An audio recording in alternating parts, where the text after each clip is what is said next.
தென்னாடுடைய சிவனே போற்றி, எந்நாட்டவர்க்கும் இறைவா போற்றி. அனைத்து தமிழ் உள்ளங்களுக்கும் கனிவான வணக்கங்கள். நிகழும் ஸ்ரீ மங்களகரமான குரோதி ஆண்டு மார்கழி மாதம் 17ஆம் தேதி புதன்கிழமை அன்று தனுசு ராசி உத்திராடம் நட்சத்திரத்தில் கன்யா லக்கணத்தில் இந்த மகத்தான ஆங்கில புத்தாண்டு பிறக்கிறது.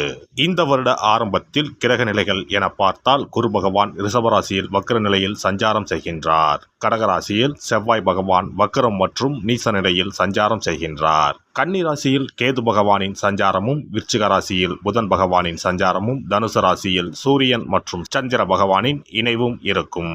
கும்பராசியில் சுக்கிரன் மற்றும் சனி பகவானின் சஞ்சாரம் இணைந்திருக்கும். அடுத்ததாக மீனராசியில் ராகு பகவானின் சஞ்சாரம் இருக்கும்.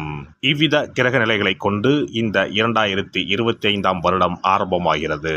இந்த புத்தாண்டில் சனி பெயர்ச்சி, குரு பெயர்ச்சி, ராகு கேது பெயர்ச்சி என முக்கிய கிரகங்களின் பெயர்ச்சிகள் நடைபெற உள்ளது.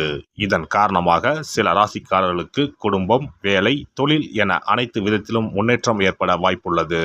பிப்ரவரி 4ஆம் தேதி குரு பகவான் ரிஷபராசியில் வக்ர நிவர்த்தி அடைகிறார். மார்ச் 29ஆம் தேதி சனி பெயர்ச்சி நடைபெற உள்ளது.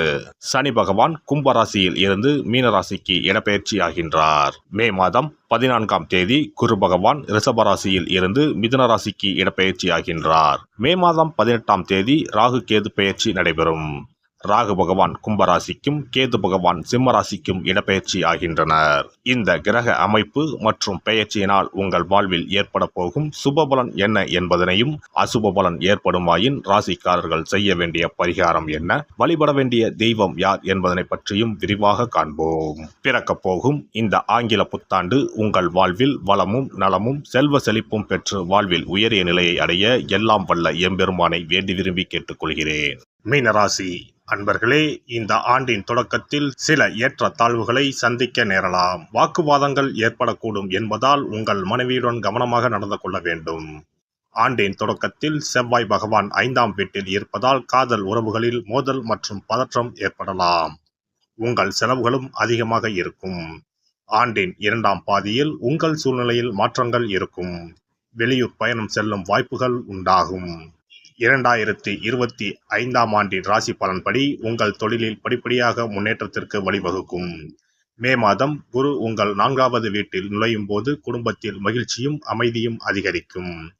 தொழில் தொடர்பான விஷயங்களில் சரியான முடிவுகளை எடுக்க இது உங்களுக்கு உதவும். மனதளவில் புதிய கண்ணோட்டம் பிறக்கும். தந்தை வழியில் இருந்து வந்த கருத்து வேறுபாடுகள் குறையும். செயல்பாடுகளில் இருந்து வந்த மந்தத்தன்மை படிப்படியாக விலகும். அரசு வழியில் எதிர்பார்த்த மானியம் கிடைக்கும். விவசாயத்தில் இருந்து வந்த பிரச்சனைகள் குறையும். உயர்கல்வியில் இருந்து வந்த குழப்பம் நீங்கும். புதிய விஷயங்களில் ஆர்வத்துடன் ஈடுபடுவீர்கள். வீட்டில் மனதிற்கு விரும்பியபடி மாற்றங்களை செய்வீர்கள். இளைய சகோதரர்கள் வழியில் சுப விரயங்கள் ஏற்படும். கலாச்சாரம் தொடர்பான விஷயங்களில் ஈடுபாடு உண்டாகும். கலைத்துறையில் இருப்பவர்களுக்கு திறமைகள் வெளிப்படும். எடுத்துச் செல்லும் உடைமைகளில் விழிப்புணர்வுடன் இருப்பது நன்மை தரும். வெளியூர் தொடர்பான பயணங்களால் புதிய அனுபவம் கிடைக்கும். கொடுக்கல் வாங்கலில் கவனம் வேண்டும். ஆசைகளை குறைத்துக் கொள்வது பல சிக்கல்களை தவிர்க்க உதவும். உடல் ஆரோக்கியத்தில் இதுவரை இருந்து வந்த இன்னல்கள் படிப்படியாக குறையும். நரம்பு சார்ந்த பிரச்சனைகள் விலகும். மனம் விட்டு பேசுவதன் மூலம் தெளிவு பிறக்கும். நீண்ட நாட்களாக இருந்து வந்த பிரச்சனைகள் குறையும். அவ்வப்போது வயிற்றில் சிறு சிறு பிரச்சனைகள் தோன்றி மறையும். பெண்களை பொறுத்தவரை மனதில் புதுவிதமான ஆசைகள் உண்டாகும். தனம் சார்ந்த சிந்தனைகள் மேம்படும். குடும்ப உறுப்பினர்கள் வழியில் ஒத்துழைப்பு கிடைக்கும். பார்வை தொடர்பான பிரச்சனைகள் விலகும். கொடுத்த வாக்குறுதிகளை நிறைவேற்றுவீர்கள். சஞ்சலமான சிந்தனைகளை தவிர்ப்பது நல்லது. சுபகாரிய முயற்சிகள் கைகூடி வரும். மாணவர்களுக்கு உயர்கல்வி தொடர்பான தேடல் அதிகரிக்கும். புதிய விஷயங்களில் ஆர்வத்தோடு கலந்து கொள்வீர்கள். இணையம் சார்ந்த துறைகளில் திறமையை வெளிப்படுத்துவீர்கள். விளையாட்டு போட்டிகளில் ஈடுபட்டு பரிசுகளை பெறுவீர்கள். ஆசிரியர்களின் ஆலோசனைகள் புதிய மாற்றத்தை ஏற்படுத்தும். பணிபுரிவோருக்கு உத்தியோக பணிகளில் புதிய அனுபவம் ஏற்படும். சிறு சிறு முயற்சிகளில் கூட அலைச்சல்கள் அதிகரிக்கும். புதிய தொழில்நுட்ப விஷயங்களில் ஆர்வத்தோடு கலந்து கொள்வீர்கள். சில நுணுக்கங்களை அறிந்து கொள்வீர்கள். உயர் அதிகாரிகள் பற்றிய கருத்துக்களில் விவேகம் வேண்டும்.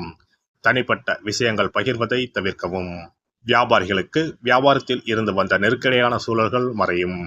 அரசு வகையில் சில உதவிகள் கிடைக்கும். வேலையாட்கள் வழியில் இருந்து வந்த கருத்து வேறுபாடுகள் மறைந்து ஒற்றுமை அதிகரிக்கும். கால்நடை வியாபாரத்தில் அனுகூலம் ஏற்படும். புதிய முதலீடுகளில் ஆலோசனை பெற்று முடிவெடுப்பது நல்லது. வர்த்தக விஷயங்களில் பொறுமை வேண்டும். புதிய வியாபாரம் குறித்த சிந்தனைகள் மனதில் அதிகரிக்கும். அரசியல்வாதிகள் மனசாட்சிப்படி செயல்படுவதற்கான வாய்ப்புகள் உண்டாகும். சிந்தனைகளை செயல்படுத்தும் போது அலட்சியமின்றி செயல்படவும். உடன் இருப்பவர்களால் மாற்றமான அனுபவம் ஏற்படும். நிர்வாகத்தில் சில மாற்றங்களை செய்வதற்கான சூழல் அமையும். ஆன்மீக பணிகளில் ஆர்வம் உண்டாகும். புதன்கிழமை தோறும் நல்லெண்ணெய் தீபம் ஏற்றி பெருமாளை வழிபாடு செய்து வர சுபகாரியங்கள் கைகூடி வரும். சிறப்பு தொகுப்பு 2025ஆம் ஆண்டு சிறப்பாக அமைய புத்தாண்டு அன்று இதை மட்டும் செய்தால் போதும். 2025ஆம் ஆண்டு புத்தாண்டை வரவேற்க அனைவரும் ஆவலாக காத்திருக்கிறோம். ஆனால் அதற்கு முன்பு 2024ஆம் ஆண்டிற்கு நன்றி சொல்லி விடை கொடுப்பதும் மிகவும் முக்கியமானதாகும். இந்த ஆண்டில் கிடைத்த நல்ல விஷயங்களுக்கு நன்றி சொல்வதுடன் கிடைக்காமல் போன விஷயங்களுக்கும் சேர்த்து நன்றி சொல்ல வேண்டும். இதனால் பிறக்கப் போகும் புதிய ஆண்டில் அவைகள் இன்னும் சிறப்பாக நமக்கு நடப்பதற்கு வழிவகுக்கும். 2025ஆம் ஆண்டிற்கான காலண்டர் வாங்குவதற்கு முன் அதில் வேறு எந்த நிறுவனத்தின் பெயரோ எதுவும் இல்லாததாக பார்த்து வாங்கி வீட்டில் வைக்க வேண்டும்.